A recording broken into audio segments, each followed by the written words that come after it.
Oke, Assalamualaikum warahmatullahi wabarakatuh. Untuk yang video kali ini, Ibu nggak pakai muka Ibu dulu ya. Kayak kita kan pada minggu ini kita akan bahas tentang dua, yaitu segala sesuatu yang berakhiran dengan angka 3. Yang pertama adalah limbah P3 dan juga K3 ya, nanti akan kita bahas. Oke, kita bahas tentang limbah P3 dulu. Jadi kalau limbah P3 ya, menurut ini kemarin adalah kepanjangan dari B3 adalah bahan berbahaya dan beracun. Berarti ini adalah bahan-bahan yang karena sifat konsentrasi atau jumlahnya baik secara langsung ataupun tidak langsung dia dapat mencemari lingkungan hidup dan juga dapat membahayakan lingkungan hidup, kesehatan, serta kelangsungan hidup manusia dan makhluk lainnya ya. Oke.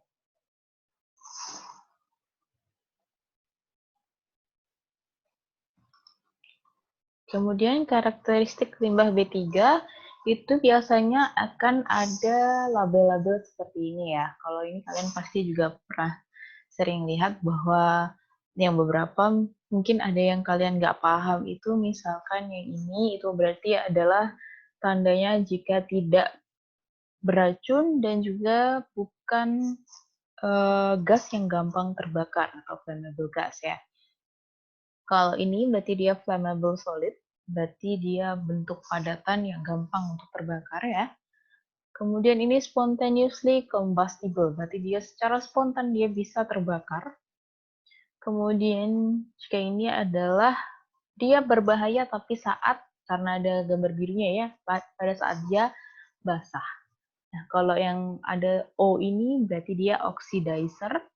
Kemudian jika gambarnya seperti ini berarti dia ada punya organic peroxide. Ya.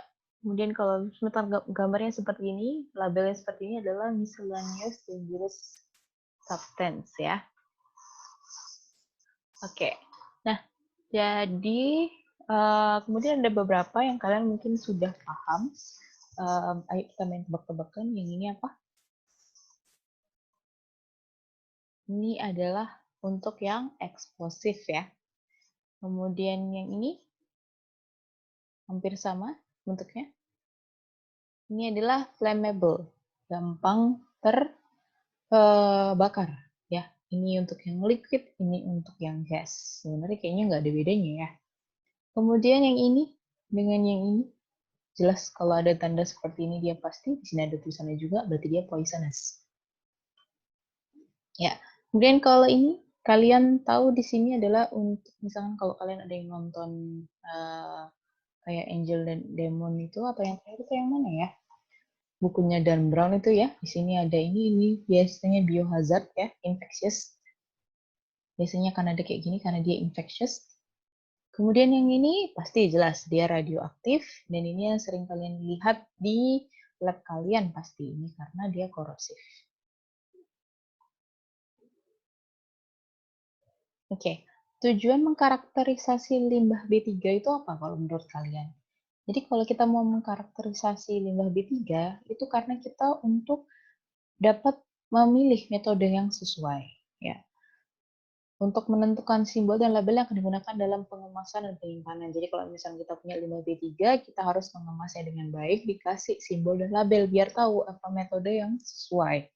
Jangan nanti flammable liquid pengolahannya pakai api. Ya, selesai sudah ya. Kemudian ini untuk menentukan kemasan yang sesuai. Kemudian sebagai panduan dalam segregasi di gudang penyimpanan. Kemudian yang terakhir adalah untuk mengisi manifest limbah B3, nanti kita lihat manifest itu seperti apa, dan untuk menentukan plakar di kendaraan pengangkut. Jadi pengelolaan limbah P3 itu dibagi menjadi penyimpanan, pengumpulan, pengangkutan, pemanfaatan, pengolahan, sampai dengan penimbunan. Jadi seperti ini ya pengelolaan limbah P3.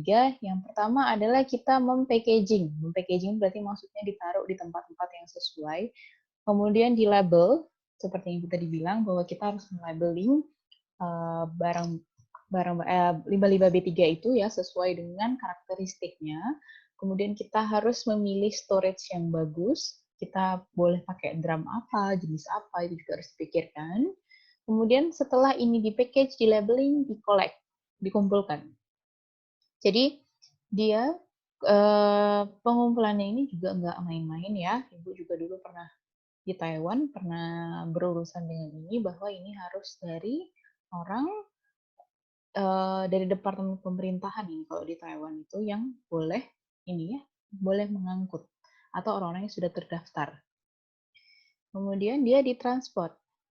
Tadi limbahnya ditransport ke yang fasilitas yang sudah diakui bahwa dia bisa mengolah limbah B3. Kemudian yang setelah pengelolaannya dia di-dispose atau dibuang ya. Oke, masa penyimpanan limbah B3, kalau dia lebih dari atau sama dengan 50 kg per hari, dia boleh disimpan atau diretensi sampai dengan 90 hari. Selesai dari 90 hari, dia mau nggak mau harus sudah diantarkan ke tempat yang sudah terregistrasi untuk mengelola itu ya. Kemudian kalau dia kurang dari 50 kg per hari pada kategori 1, maka dia bisa diretensi lebih lama, yaitu 180 hari. Kemudian kalau dia kurang dari 50 kg per hari dan dia kategori 2 atau tidak spesifik dan sumbernya umum, itu dia boleh 1 tahun ya. Kemudian kalau dia limbah dari sumber spesifik khusus, dia juga boleh maksimum 1 tahun diretensi. Nah, kemasan limbah P3 ini seperti ini. Bisa drum logam tutup kecil, drum logam, bisa drum plastik, dan box. Bisa juga jumbo bag. Ini apa? Bahan kemasan yang dipergunakan ini itu harus dilihat agar dia tidak bereaksi dengan limbah B3-nya ya. Dia harus mempertimbangkan kemungkinan terjadinya pengembangan volume. Jadi kan namanya dia mungkin bahan organik, dia bisa menguap ya, mengevaporasi. Jadi dia ini nggak boleh diisi. Kalau saya dulu waktu kerja ini harus ada batasnya, nggak boleh diisi lebih dari batas tersebut. Karena apa? Karena kita mengantisipasi bahwa dia mengembang gitu. Kemudian limbah B3 yang tidak saling cocok itu nggak boleh ya, nggak boleh disatukan, atau limbah bahan yang maaf, untuk limbah dan bahan yang tidak saling cocok itu dia tidak boleh disimpan di dalam satu drum bersamaan, karena kalau nggak cocok atau mungkin ya sama kayak istilahnya kayak kamu punya cupang dijadiin satu di dalam satu itu pasti tengkar kan ya. Nah itu juga bikin masalah itu kalau misalkan limbah B3-nya nggak cocok tapi disatukan. Oke, dan dari kemasan limbah B3 itu kita harus menempelkan simbol dan label limbah B3 ya. Simbolnya seperti ini bentukannya. Kemudian ini dia harus ada ininya. Ini harus ada peringatannya bahwa ini limbah bahan berbahaya dan beracun. Kira-kira kenapa peringatan ini dikasih warna merah menurut kalian? Nah, kemudian kalau ini ada penghasil ya, ini ada penghasilnya, alamat, telepon faxnya jelas, nomor penghasilnya, ada tanggal pengemasannya, kode limbah, jenis limbah, jumlahnya berapa, sifat limbahnya apa, nomornya berapa, ini harus bisa di-tracking. Punya siapa, isinya apa, berapa, ini harus bisa dilihat gitu ya, berapa gitu.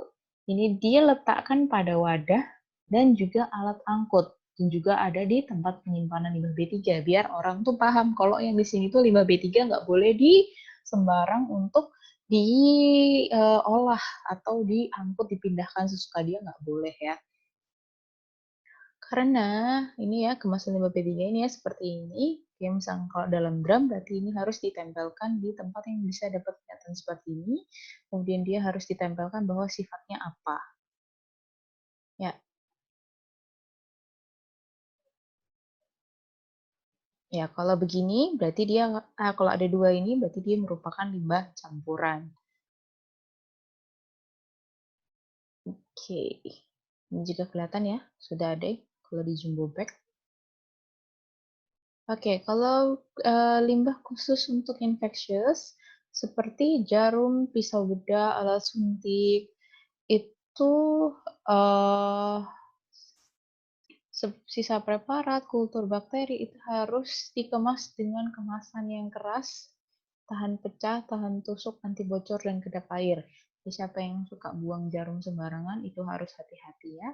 Jadi kalau misalkan nih kalian juga misal nih ya dapat obat dalam bentuk alat suntik, nah alat suntiknya ini paling bagus adalah jangan dibuang sembarangan, tapi dikembalikan ke apotek terdekat atau ke fasilitas kesehatan terdekat di rumah kalian ya. Kalian harus tanyakan mereka mau menerima apa enggak limbah B3. Kemudian limbah infeksi seperti kapas, masker, sarung tangan itu dapat dibuang menggunakan plastik bag biasa. Tapi sama dia dengan plastik bag, dia harus dikasih tahu bahwa ini adalah limbah B3 infeksius. Ya.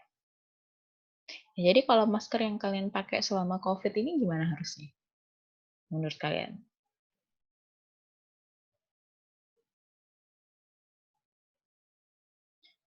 Oke, kita lanjut di part 2 ya.